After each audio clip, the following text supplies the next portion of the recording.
नमस्कार दोस्तों, study with Dev channel में आपका स्वागत है। दोस्तों, हम जैव विविधता को देख रहे थे। अब देखते हैं दोस्तों, जैव विविधता प्रवणता। जैव विविधता प्रवणता क्या है?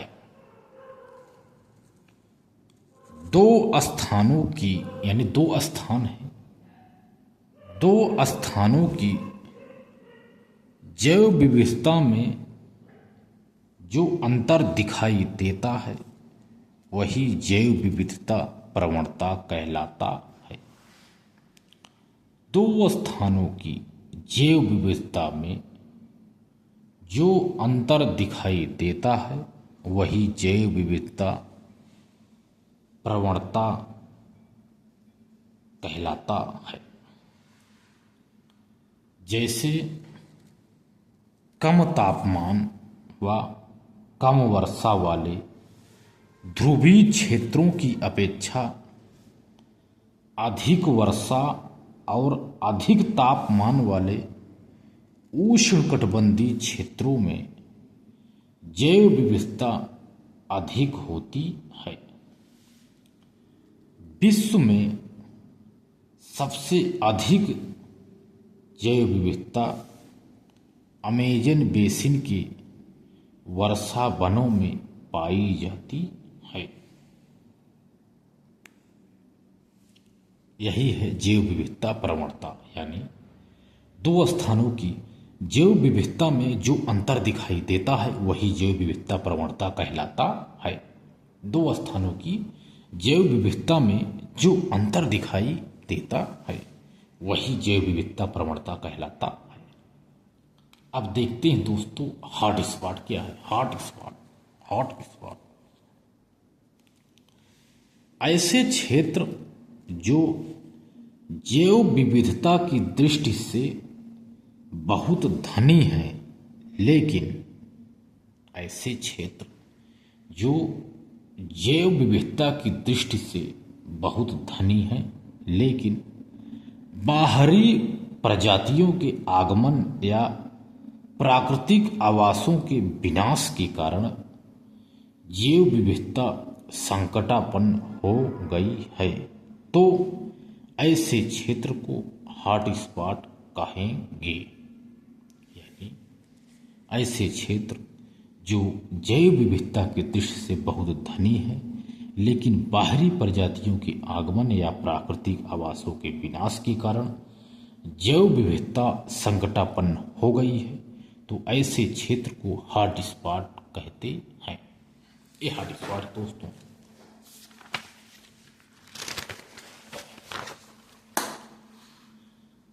विश्व में कुल 26 हॉट स्पॉट हैं जिसको घोषित किया गया है। भारतीय क्षेत्र में कुल 4 हॉट स्पॉट घोषित हैं। पहला है पूर्वी हिमालय क्षेत्र हॉट स्पॉट, पश्चिमी घाट, तीसरा इंडो बर्मा क्षेत्र, चौथा सुंडा क्षेत्र। ये सभी 4 हॉट स्पॉट घोषित हुए हैं। अंडमान निकोबार द्वीप समूह, इंडोनेशिया और मलेशिया, यही क्षेत्र है। अब देखते हैं दोस्तों, जैव विविधता का संरक्षण। जैव विविधता का संरक्षण पे चर्चा करते हैं। जैव विविधता के संरक्षण के लिए, यानी जो जैव विविधता है इसके संरक्षण के लिए सरकार ने निम्नलिखित उपाय किए हैं। जैव विविधता के संरक्षण के लिए सरकार ने निम्नलिखित उपाय किए हैं। पहला है राष्ट्रीय उद्यानों और वन्यजीव अभयारण्यों की स्थापना, यानी राष्ट्रीय उद्यानों और वन्यजीव अभयारण्यों की स्थापना। दूसरा है जैवमंडल क्षेत्र घोषित करना, जैवमंडल क्षेत्र घोषित करना।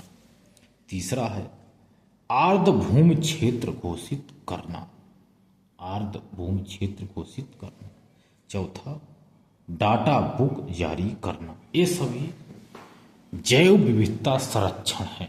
जैव विविधता का संरक्षण है दोस्तों, यही है। अब देखते हैं दोस्तों, रेड डाटा बुक यह क्या है? रेड डाटा बुक,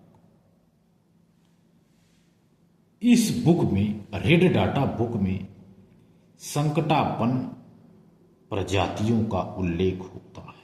यह बुक IUCN यानी international union for conservation natural जारी करता है। Red data book. कुछ संकटापन्न प्रजातियां निम्नलिखित हैं, जैसे लाल सिर वाले गिद्ध। लाल सिर वाले गिद्ध ये सभी संकटापन्न प्रजातियां हैं। आजकल ये विलुप्त होने के कगार पर है। लाल सिर वाले गिद्ध आजकल विलुप्त होने के कगार पर है। इनके विलुप्त होने के पीछे डिक्लोफेनाक नामक दवा जिम्मेदार है। यह दवा पशुओं को दी जाने वाली दर्द निवारक दवा होती है। इस दवा का संग्रहण पशुओं में हो जाता है। जब मरे हुए पशुओं को गिद्ध खाते हैं तो इस दवा का प्रभाव उनके भीतर चला जाता है। इसीलिए ये धीरे धीरे विलुप्ति के कगार पे हैं। विलुप्ति के कगार पे हैं। दूसरा है विलुप्ति संकटापन्न जातियां। Great Indian bustard. Great Indian bustard यह राजस्थान का राज्य पक्षी है। ग्रेट इंडियन बस्टर्ड राजस्थान का राज्य पक्षी है। अगला है साइबेरियन क्रेन। यह प्रवासी पक्षी है। जो साइबेरियन क्रेन है यह प्रवासी पक्षी है जो राजस्थान के घाना पक्षी बहार में आते हैं। घाना पक्षी बिहार में आते हैं। साइबेरियन क्रेन जो प्रवासी पक्षी है। साइबेरियन क्रेन एक प्रवासी पक्षी है। जेंडोस कॉर्नर यह क्या है? यह आंध्र प्रदेश का राज्य पक्षी है। जेंडोस कॉर्नर आंध्र प्रदेश का राज्य पक्षी है। अगला है टिटहिरी। टिटहिरी सुंदरबन डेल्टा में पाई जाने वाली प्रजाति है। टिटहिरी सुंदरबन डेल्टा में पाई जाने वाली प्रजाति है। तो दोस्तों मिलते हैं और बेहतरीन क्लास में, तब तक के लिए धन्यवाद।